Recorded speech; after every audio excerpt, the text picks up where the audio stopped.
എൻ്റെ സ്റ്റാർട്ട് ചെയ്ത് നോക്കി. ഇപ്പോൾ കുറച്ച് സ്റ്റാർട്ടിങ് ട്രബിൾ കുറച്ച് ദിവസങ്ങളായിട്ട് വണ്ടിയിൽ ഫീൽ ചെയ്യുന്നുണ്ടായിരുന്നു. അപ്പം അതിൻ്റെ ബാറ്ററി ആണെന്ന് എനിക്കറിയാമായിരുന്നു, പക്ഷേ ഞാനത് വലിയ കാര്യമാക്കിയിട്ടില്ല. അപ്പോൾ ഇന്നിപ്പം നാളെ പമ്പും ഒക്കെ ഓഫായിരിക്കുമെന്ന് വിചാരിച്ചപ്പോൾ ഫ്യൂലൊക്കെ അടിച്ചതിന് ശേഷം സ്റ്റാർട്ട് ചെയ്യാൻ നോക്കുമ്പോൾ കുറച്ച് സ്റ്റാർട്ടിങ് മടുപ്പ് കാണുന്നു. അപ്പം കുറച്ച് ഒരു ലോങ് ട്രിപ്പൊക്കെയാണ് പ്ലാൻ ചെയ്യുന്നത്, വലിയ രീതിയിലൊന്നുമല്ല. അപ്പോൾ ഒരു ദൂരത്തുള്ള ഒരു സ്ഥലത്തെത്തിയിട്ട് പെട്ട് പോകണ്ടെന്ന് കരുതി. അപ്പോൾ ബാറ്ററി ഒന്ന് റീപ്ലേസ് ചെയ്യാൻ നോക്കിയാൽ ഇപ്പോൾ ഇന്ന് ഷോപ്പും കാര്യങ്ങളൊന്നുമില്ല. പക്ഷേ നമ്മൾ വേറൊരു കാര്യം ചെയ്തിട്ടുണ്ടായിരുന്നു, നമ്മുടെ RC200ൻ്റെ ബാറ്ററി ഇന്ന് ഞാൻ മാറിയിട്ടുണ്ടായിരുന്നു. അപ്പോൾ അതിൻ്റെ ബാറ്ററി എടുത്ത് നമുക്ക് ഇതിലോട്ട് ഫിക്സ് ചെയ്യാം. അപ്പോൾ എങ്ങനെയാണ് നമ്മുടെ പുതിയ 390 ബാറ്ററി റീപ്ലേസ് ചെയ്യുന്നത് നമുക്ക് ഈ ഒരു വീഡിയോയിൽ ചെയ്ത് നോക്കാം.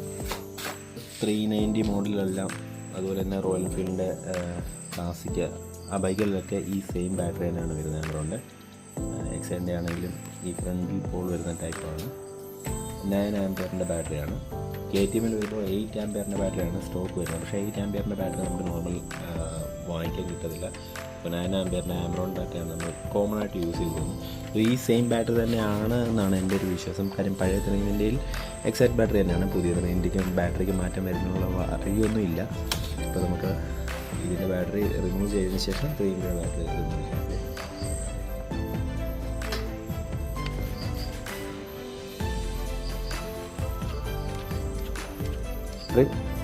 APBTZ9R ആണ് ബാറ്ററി നമ്പർ. ഇതിന് ഏകദേശം 2550 രൂപയാണ്. അപ്പോൾ ഇതിൻ്റെ ബാറ്ററി നമുക്ക് റിമൂവ് ചെയ്യാം. ഇതിനുവേണ്ടി നമുക്ക് ഫസ്റ്റ് സീറ്റ് റിമൂവ് ചെയ്യണം. സീറ്റ് റിമൂവ് ചെയ്തതിന് ശേഷം ഈ ഒരു പ്ലാസ്റ്റിക് പാനൽ റിമൂവ് ചെയ്യണം. അതിനുള്ളിലായിട്ടാണ് ബാറ്ററി ഇരിക്കുന്നത്. ഇത് നമുക്ക് ഫ്യൂൽ ടാങ്ക് ഇതിൻ്റെ പുറകിലായിട്ടാണ് ബാറ്ററി വരുന്നത്. അപ്പോൾ നമുക്കത് പെട്ടെന്ന് ഒന്ന് അഴിച്ചു നോക്കാം.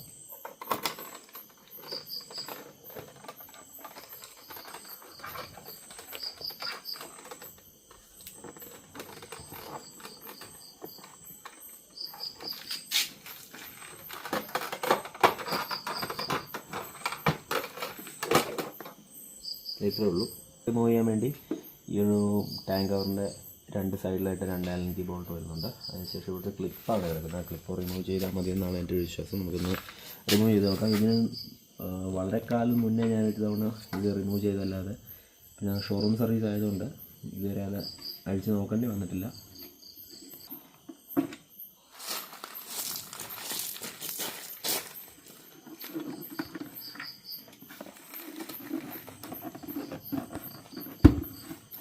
ഇതിനകത്തായിട്ട് ഒരു അതിനുശേഷം ഇതിൻ്റെ മുകൾ വശത്തായിട്ട് ഒരു ലോക്ക് കയറി കിടപ്പുണ്ട്. ആ ലോക്കും റിമൂവ് ചെയ്യുക. ജസ്റ്റ് മേലോട്ട് പുള്ള് ചെയ്താൽ മതി. ടാങ്ക് നമുക്ക് കഴിഞ്ഞ് വന്നിട്ടുണ്ട്. അപ്പോൾ സേഫായിട്ട്. അപ്പോൾ നമ്മുടെ ബാറ്ററി എക്സാക്റ്റ് ബാറ്ററി തന്നെയാണ്. 12 വോൾട്ട് 8Ah ആണ്. നമുക്ക് സ്റ്റോക്ക് KTMന് വരുന്നത് 8Ah ബാറ്ററിയാണ്. ഇത് നമുക്ക് ഫസ്റ്റ് റിമൂവ് ചെയ്യാം. റിമൂവ് ചെയ്തതിന് ശേഷം നമ്മുടെ പുതിയ ബാറ്ററി ഇതിലേക്ക് ഫിക്സ് ചെയ്ത് നോക്കാം. ഈ ഒരു റബ്ബർ റിമൂവ് ചെയ്യണം.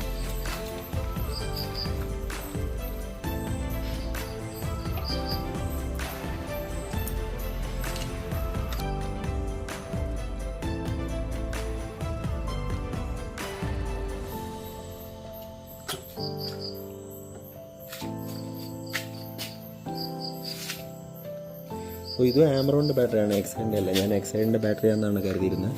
നോർമലി നമ്മുടെ പഴയ KTMനെല്ലാം എക്സൈഡിൻ്റെയാണ് ബാറ്ററി സ്റ്റോക്കായിട്ട് വന്നിരിക്കുന്നത്. ഒരു ബ്ലാക്ക് ബാറ്ററിയാണ്. ഈ ഒരു ടൈപ്പ് ബാറ്ററി ബൈക്കിൻ്റെ സ്റ്റോക്കായിട്ട് മാത്രമേ വരത്തുള്ളൂ. നമുക്ക് നോർമലി ഷോപ്പിൽ നിന്ന് വാങ്ങാൻ കിട്ടുമെന്ന് തോന്നുന്നില്ല.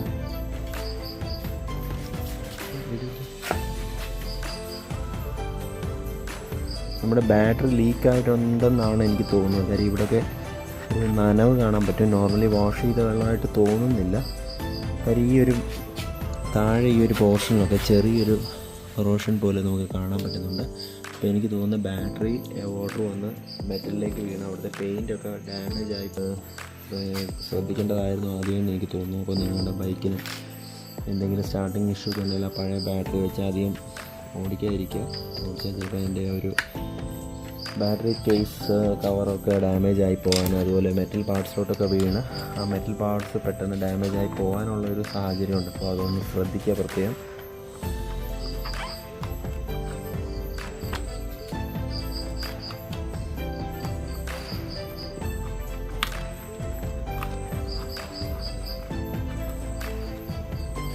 ജസ്റ്റ് ഒരു റെസ്റ്റോറൻറ്റ് മോഡ് ഒന്ന് സ്പ്രേ ചെയ്ത് അത്യാവശ്യം ഈ ഒരു കണ്ട പോർഷൻസൊക്കെ ഒന്ന് ക്ലീൻ ചെയ്ത് വിടുകയാണ്. നമുക്കൊരു ജസ്റ്റ് ഒന്ന് ക്ലീൻ ചെയ്യുന്നുള്ളൂ. അപ്പോൾ ആ ഒരു സമയത്ത് ഈ ഒരു ചെറിയ റെസ്റ്റ് വന്ന പോർഷൻസൊക്കെ ഒന്ന് സ്പ്രേ പെയിൻറ്റോ മറ്റെന്തെങ്കിലും ഒന്ന് ക്ലീൻ ചെയ്തതിന് ശേഷം ചെയ്യണമെന്നൊരു പ്ലാനാണ് മനസ്സിലിപ്പോൾ വരുന്ന കാര്യം. കൂടുതൽ വർക്കുകൾക്കൊന്നും സമയമില്ല. ജസ്റ്റ് ബാറ്ററി ബോക്സിൻ്റെ സൈഡെല്ലാം നമുക്കൊന്ന് ക്ലീൻ ചെയ്യുന്നു, ബാറ്ററി ഫിക്സ് ചെയ്യുന്നു, സ്റ്റാർട്ട് ചെയ്യുന്നു, വാട്ടർ പോകുന്നു. മാത്രമേ ഇപ്പോൾ ഒരു പ്ലാനിലുള്ളൂ.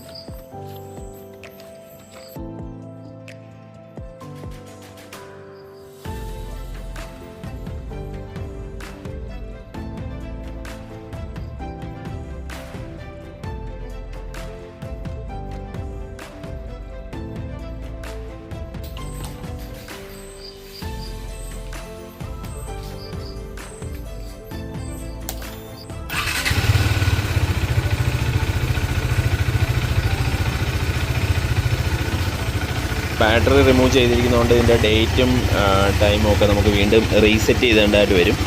അപ്പോൾ അതൊന്ന് സെറ്റ് ചെയ്തിടുക മാത്രമേ ഉള്ളൂ. ട്രിപ്പൊക്കെ റീസെറ്റായി കാണും. ഇപ്പോൾ ബാറ്ററി ഓക്കെ ആണ്. അപ്പോൾ ഇപ്പോഴെങ്കിലും നമ്മളിതൊന്ന് റിമൂവ് ചെയ്ത് കണ്ട് വളരെ നന്നായെന്ന് എനിക്ക് തോന്നുന്നു. അല്ലെന്നുണ്ടെങ്കിൽ ആ ഒരു ബാറ്ററി ലീക്കേജ് വന്നിട്ട് ഈ ഒരു ക്ലാമ്പെല്ലാം ഫുള്ള് ദ്രവിച്ചു പോയതെന്ന് തോന്നുന്നു. സോ എന്തോ ഒരു ഭാഗത്തിന് നമുക്കിപ്പോൾ മാറ്റാൻ തോന്നി. അപ്പോൾ ഇത് ഞാൻ പറഞ്ഞല്ലോ, നമ്മുടെ RC200 ബാറ്ററിയാണ്. ടെമ്പററി ആയിട്ട് വെച്ചിരിക്കുന്നതാണ്. ഇത് ഇന്ന് വാങ്ങിയ ബാറ്ററി തന്നെയാണ്, പുതിയ ബാറ്ററിയാണ്. അപ്പോൾ ഇതിന് നമുക്ക് നെക്സ്റ്റ് വർക്കിംഗ് ഡേയിൽ ഒരു പുതിയ ബാറ്ററി വാങ്ങിച്ച് ഫിക്സ് ചെയ്യണം. ആമറോൺ തന്നെ ഈ ഒരു സെയിം ബാറ്ററി തന്നെയാണ് ഫിക്സ് ചെയ്യുന്നത്. ഈ ചെറിയൊരു ഡൗട്ട് ഉണ്ടായിരുന്നു, പുതിയ 390 ഡ്യൂക്കിലും RCയിലും ഒക്കെ ബാറ്ററിക്ക് എന്തെങ്കിലും ഒരു മാറ്റം ഉണ്ടോ എന്ന്. ബട്ട് മാറ്റമൊന്നുമില്ല. നമുക്ക് പഴയ മോഡലിൻ്റെ അതേ സെയിം ബാറ്ററി തന്നെ യൂസ് ചെയ്യാവുന്നതാണ്.